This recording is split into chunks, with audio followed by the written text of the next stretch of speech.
नमस्कार, सुलगता सवाल में आप सभी का स्वागत है। मैं हूं आपके साथ कांची बंसल। दिल्ली में एक बार फिर से नया घोटाला बम फूटा है, जिसने केजरीवाल को फिर से घायल कर दिया है, क्योंकि इस घोटाले बम का धुआं आम आदमी पार्टी के कई नेताओं को काला कर रहा है। बड़ी खबर यह है कि इस बार करोड़ों का घोटाला दिल्ली जल बोर्ड में सामने आया है। इस घोटाले ने जनता के भी होश उड़ा कर रख दिए हैं, क्योंकि ये पैसा लोगों से ही लूटा गया था। शातिर तरीके से जनता के साथ साथ सरकारी सिस्टम को भी घुन लगाया और ऐसा खेल खेल दिया जिसने ईमानदारी का ढोल पीटने वाले केजरीवाल को कहीं का नहीं छोड़ा। एक के बाद एक विभाग में पकड़े जा रहे घोटाले से केजरीवाल पर अब कई सवाल सुलग रहे हैं।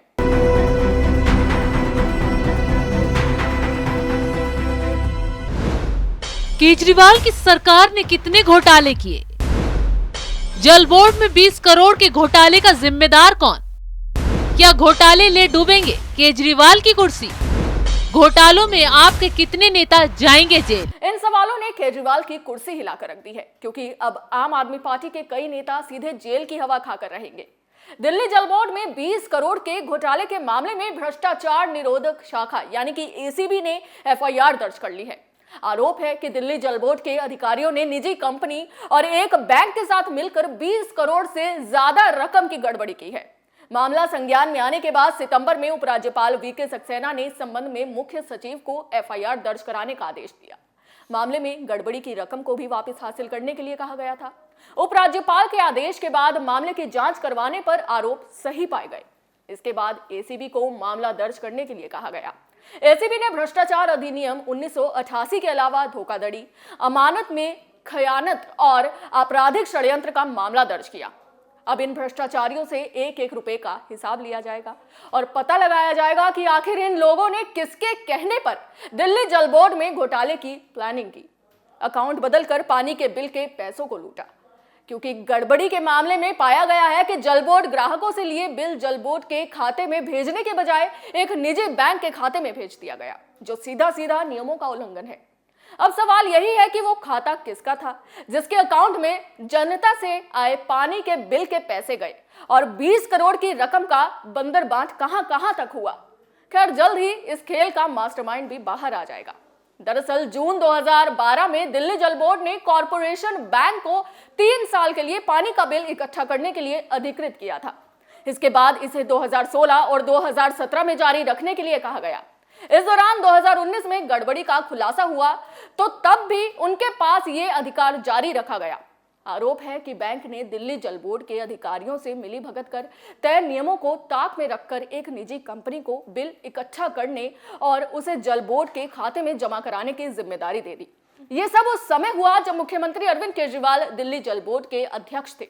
11 जुलाई 2012 से लेकर 10 अक्टूबर 2019 के बीच रुपए जमा कराने में 20 करोड़ रुपए से ज्यादा की गड़बड़ी हुई थी।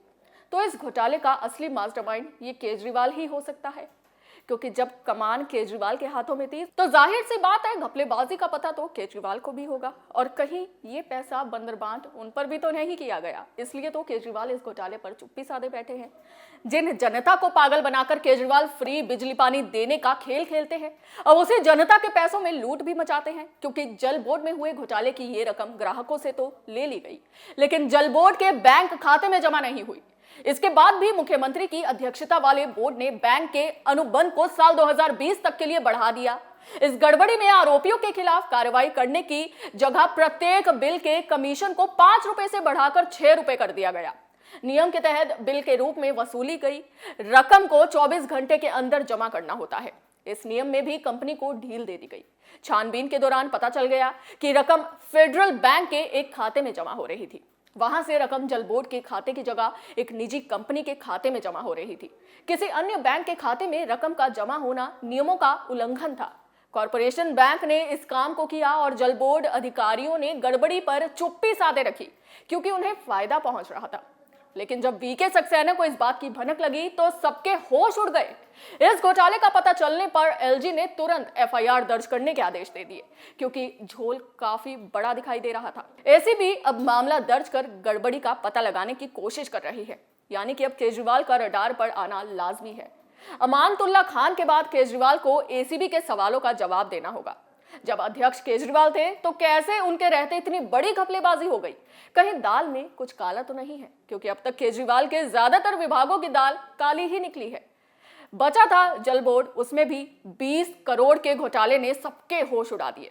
अब कहीं इसी रीजन की वजह से केजरीवाल को उपराज्यपाल का जल बोर्ड का दौरा तो बुरा तो नहीं लग रहा, क्योंकि वीके सक्सेना ने जब दिल्ली के उपराज्यपाल की कुर्सी संभाली थी तो उस दौरान उन्होंने केजरीवाल को बिना बताए दिल्ली जल बोर्ड का दौरा किया था, अधिकारियों की मीटिंग ली थी।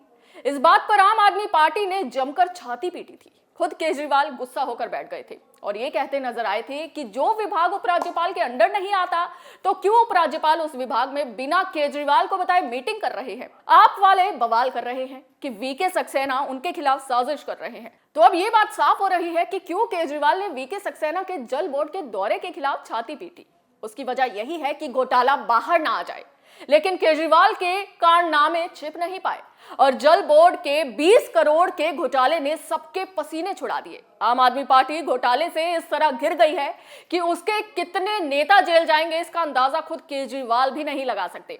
सिसोदिया पहले ही शराब घोटाले में सीबीआई के रडार पर हैं। स्वास्थ्य मंत्री सत्येंद्र जैन पहले से जेल काट रहे हैं। अमानतुल्लाह खान पर वक्फ बोर्ड भर्ती घोटाले का आरोप है। कभी भी उनकी जमानत रद्द हो सकती है और वो जेल जा सकते हैं। वहीं सिसोदिया के शिक्षा मॉडल में भी छेद निकल आए हैं। कहीं से भी आम आदमी पार्टी सही दिखाई नहीं दे रही है और अब तो गुजरात चुनाव से पहले ही केजरीवाल के नेता उनकी पोल पट्टियां खोलने के लिए मैदान में उतर आए हैं। आरोप लगा रहे हैं कि केजरीवाल पैसों से टिकट बेच रहे हैं। आम आदमी पार्टी में टिकट की सेल लगी है, करोड़ों लाओ टिकट ले जाओ वाला सिस्टम चल रहा है और केजरीवाल कहते हैं कि उनकी सबसे ईमानदार पार्टी है। शर्म आनी चाहिए केजरीवाल को और उनकी आम आदमी पार्टी के ईमानदार कहने वालों को, क्योंकि केजरीवाल ने दिल्ली को नर्क बनाकर रख दिया है। अब बचे मुखिया जी तो जल बोर्ड ने उनको भी बेनकाब कर दिया है और अब केजरीवाल पर भी गिरफ्तारी की तलवार लटकने लगी है। तो ऐसे में एमसीडी चुनावों में केजरीवाल के लिए ये घोटाले सर दर्द बढ़ने वाले हैं। सुलगता सवाल में आज के लिए बस इतना ही। नए मुद्दे के साथ आपके सामने फिर हाजिर होंगे। तब तक के लिए देखते रहिए कैपिटल टीवी। जय हिंद।